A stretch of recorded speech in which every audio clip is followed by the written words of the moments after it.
إلا على الظالمين والصلاة والسلام على رسول الله وعلى آله وصحبه أجمعين أما بعد السلام عليكم ورحمة الله وبركاته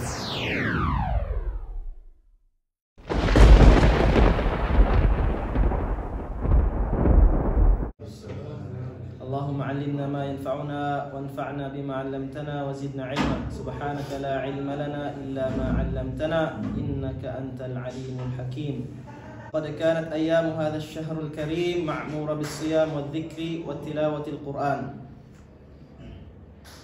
ما شاء الله. Katotohanan ng buwan ng Ramadan ay patapos na. So ngayon nasa 27 na tayo. Either 2 araw or 3 araw na lang yung natitira. 28 or 29 or 30 yung natitira sa araw ng Ramadan. Subhanallah. Yung araw ng Ramadan, punong-puno ng pagsasamba, punong-puno ng pagbabasa ng Quran. Walang link.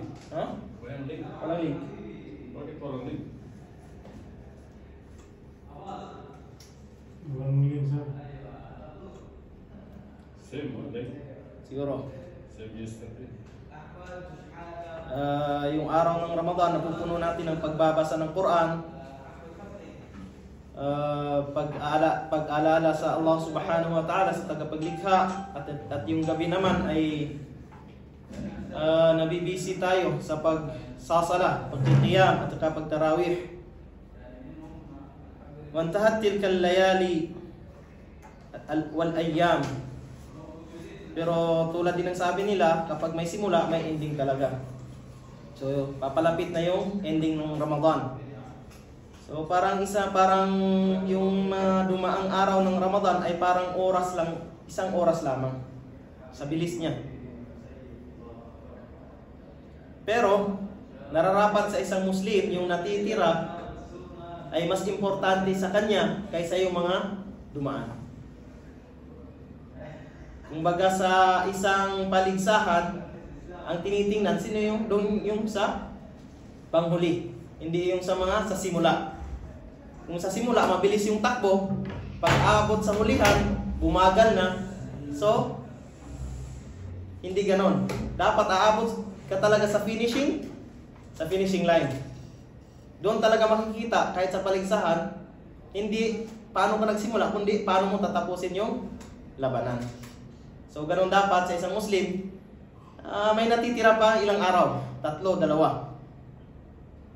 Pwede ka pang magbasa ng Quran, pwede ka pang magtahajjud, pwede ka pang magsadaka, magkawang gawa.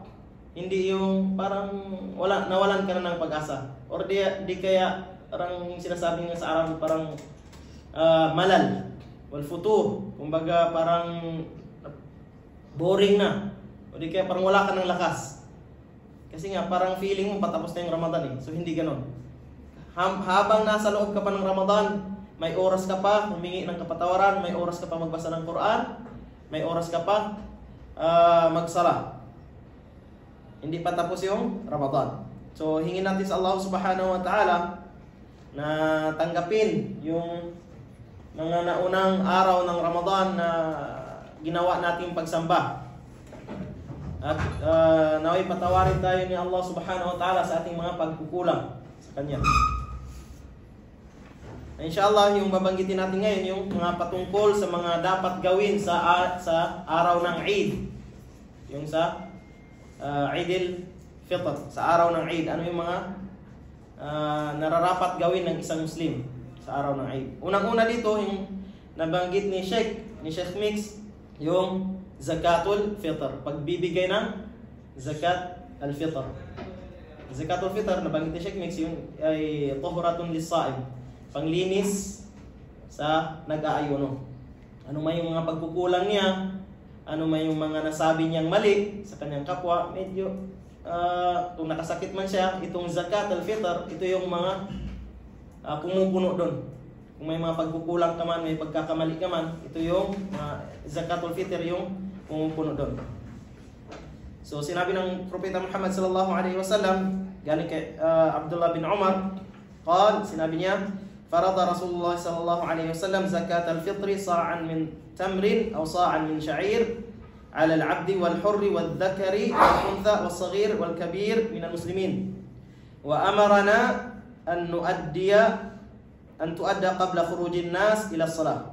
So, inobligado ng Propeta Muhammad sallallahu alaihi wasallam ang Muslim na magbigay ng zakat al-fitr. Yung na-explain na ng nakaraan, yung sa'an min tamar, yung uri ng pagkain tulad ng tamar o ng sha'ir, sa mga alipin, walhur, at saka yung mga taong mga hindi alipin, yung tulad natin, hindi slave, wadhakari wal untha, sa mga lalaki at sa kababaihan, was-saghir wal kabir, sa mga maliit ng bata, wal kabir, at saka yung mga tanda ng muslimin. Wa amarna an tuadda qabla khurujin nas ila salat. At saka inutusan tayo ng Propeta Muhammad sallallahu alaihi wasallam na ibigay ito before yung pagsala ng mga Muslim. So nasabi din ni Sheikh Mix na yung sa explanation niya na pwede nating ibigay ito ng 1 day or 2 days before yung Eid.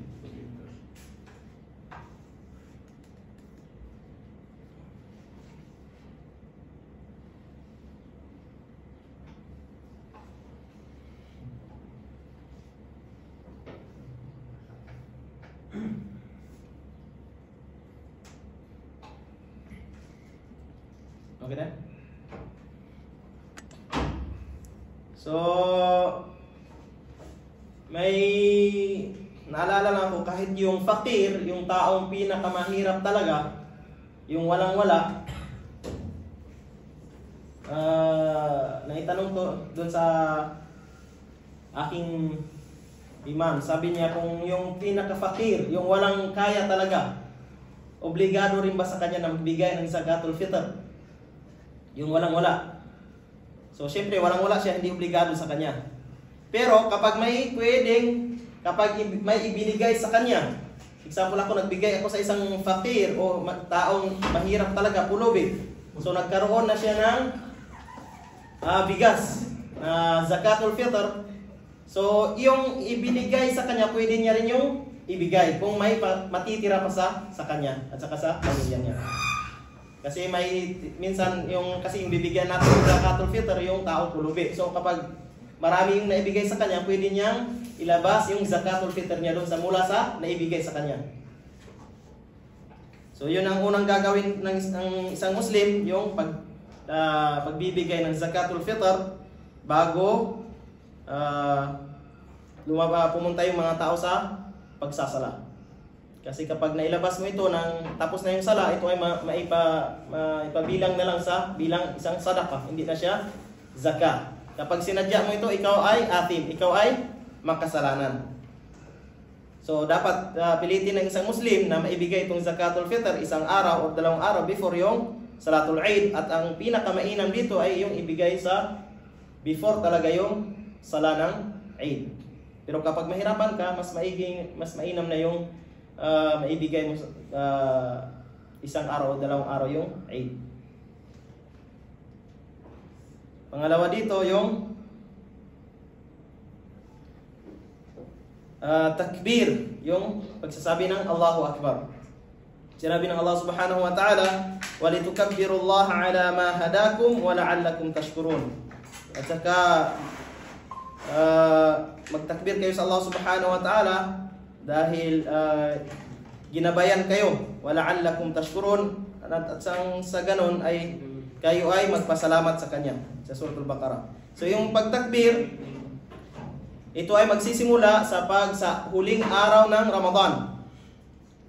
فإنه يشرع من غروب الشمس ليلة العيد إلى صلاة العيد. Mula sa paglubog ng araw sa huling araw ng Ramadan hanggang sa araw ng Eid. Wa yasunnu jahrur rijal bihi fil masajid wal aswaq wal buyut i'lanan li ta'zimillah. Ito ay sunnah, kaaya na palakasin ng mga lalaki yung pagtakbir sa mga masjid at saka sa mga palengke, mga bahay, upang ipaalam para malaman ng tao yung gaano ka-azim yung Allah subhanahu wa ta'ala. وقد ثبت أن رسول الله صلى الله عليه وسلم كان يخرج يوم الفطر فيكبر حتى يأتي المصلى وحتى يقضي الصلاة فإذا قضى الصلاة قطع التكبير. Katotohanan ng Propeta Muhammad sallallahu alaihi wasallam kapag pumupunta siya sa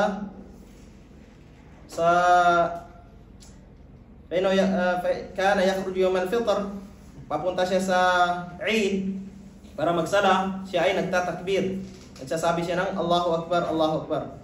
Hatta ya'tiya al-musalla, hanggang siya ay dumating sa lugar na kung saan siya magsasala. Hanggang sa matapos yung sala. Fa idha qada as-sala, kapag natapos na yung sala, qata'a at-takbir. Tatapusin na niya yung takbir. Amma sifatul takbir, yung paano yung pagtakbir, maraming sifa na nabanggit. Pero yung pinaka mashhur doon o pinaka mashhur yung ano yung mashhur? Pinakasikat. Yung maraming gumagawa. Yun yung pagsabi ng Allahu Akbar, Allahu Akbar, La ilaha illallah, Allahu Akbar, Allahu Akbar, walillahil hamd. Ito yung mga takbir na lagi nating naririnig. Ito ay sinasabi ng Muslim, mag-isa siya, nasa bahay, nasa lakad. Ito ay sunnah, nasa sabihin mong Allahu Akbar, Allahu Akbar. Amma takbir al-jama'i bisawtin wahidin yattafiqu fil bid' wal intiha falaysa min as-sunnah. Ito yung so yung pagsabay-sabay mula simula hanggang sa matapos, ito ay hindi nagawa ng Propeta Muhammad sallallahu alaihi wasallam. Kaya yung sa amin dito, yung sa mga imam at saka sa mga muadzin yung ginagawa, hindi namin hinihintay yung mga jamaa. Yung pagtakbir, wag mong gawin na maging sabay-sabay kayo.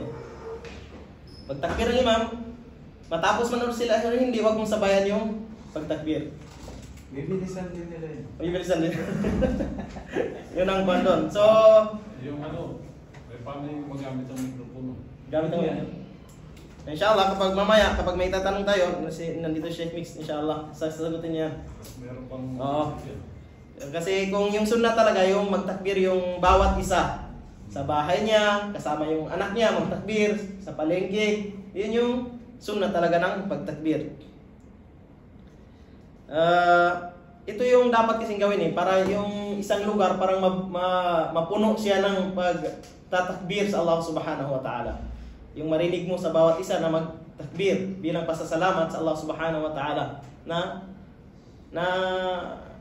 tapos yung Ramadan na nakapag-ayuno ka, nakapagsala ka. So, magtakbir ka sa Allah subhanahu wa ta'ala.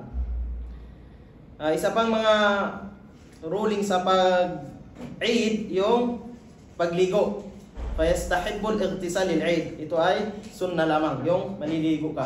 Kasi sa Islam, kapag marami yung tao, mas kaaya-aya yung maglinis ka ng iyong katawan. So, ng Friday, ng Eid, kapag maraming tao. So ay naging sunnah, mustahab yung paglinis ng katawan. Wa yalbis al-muslim ahsana thiyabihi, at saka susuotin ng isang Muslim yung pinaka best na damit niya, pinaka gusto niya na damit. Yung pinaka mainam sa atin yung pagsuot ng yung pinaka gusto natin. Oo. Tayo yung thawb, puti. Oo. Pero kung suotin mo naman ano yung gusto mo talaga, wala namang problema doon. At least hindi